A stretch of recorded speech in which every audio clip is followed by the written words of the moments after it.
Hello everyone, this is vlog 8, the last and final one. I will be reflecting on the readings of this week. So after reflecting on the readings, I learned about design ethics, which ensures that things are designed, built, and implemented responsibly with the collective good in mind. The reading Everything is Design makes this point clearly by explaining what every object, system, or interface we interact with carries a blueprint, which shapes how we behave and how we move through the world, even when something feels natural or invisible. Its design is often like nudging us in a certain direction. Good designs can make daily life smoother, but there's also bad or unethical ones that can manipulate, restrict, or even harm. In the reading, Can a Bridge Be Unethical? Reith shows us that design can become a form of silent control. The example of Robert Moses' low-hanging bridges over the parkways of Long Island reveal how deeply political and socially influential designs can be. Moses designed bridges so low that buses primarily used by low-income people and people of color could not pass underneath.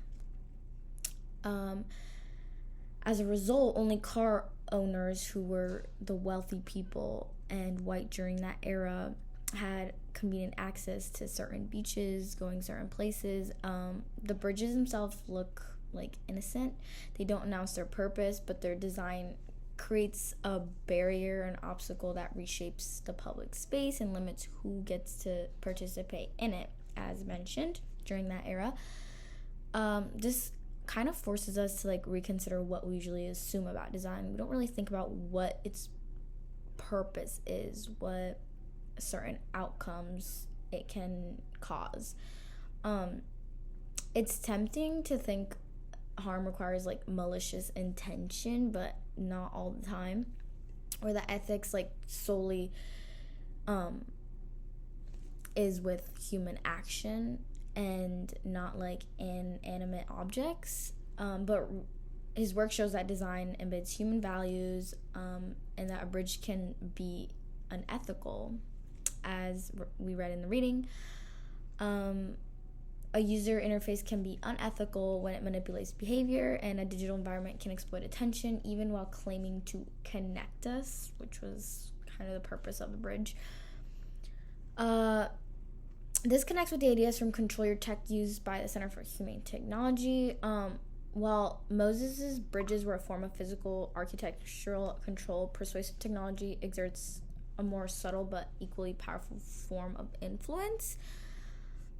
In this case, the goal is not restricting who can access a beach, but rather shaping users' behaviors in ways that can benefit the platform.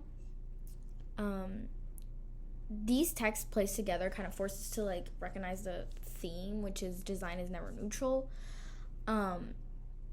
Also, social media apps can manipulate attention and everyday objects as well, creating possibilities but also limiting others.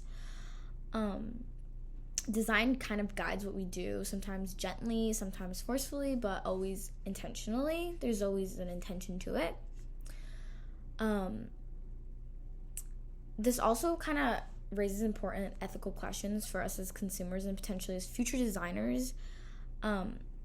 If everything we interact with is designed to produce particular outcomes, then we have a responsibility to evaluate not only how something works, but what values it and promotes it as well.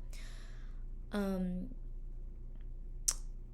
how it should require more transparency, inclusivity, and stuff like that. Overall, these readings show that design shapes societies and individual lives in the ways we often overlook. 3 to 5 design features I could come up with are transparent time cost receipts. So before opening certain apps, the phone could show a time receipt, a digital nutrition label for attention. So a user would tap on Instagram and a small screen would show up showing you how much time you spent on an app. For example, yesterday you spent 2 hours, 17 minutes. Last week you spent 10 hours.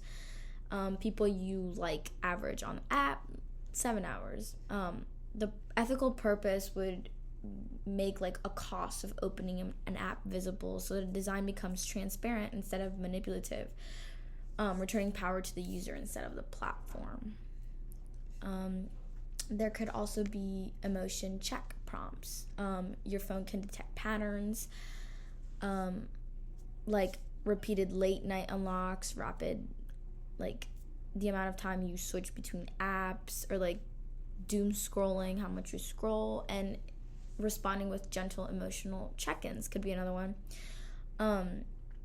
If someone like unlocks their phone like 20 times late at night, it might like gently ask you like how you're feeling. Do you want to continue or try something else? And then it can offer you alternatives like journaling, putting the phone in rest mode, or even calling a friend, which are the emotion check prompts. The last one are context aware notifications that I think could be good.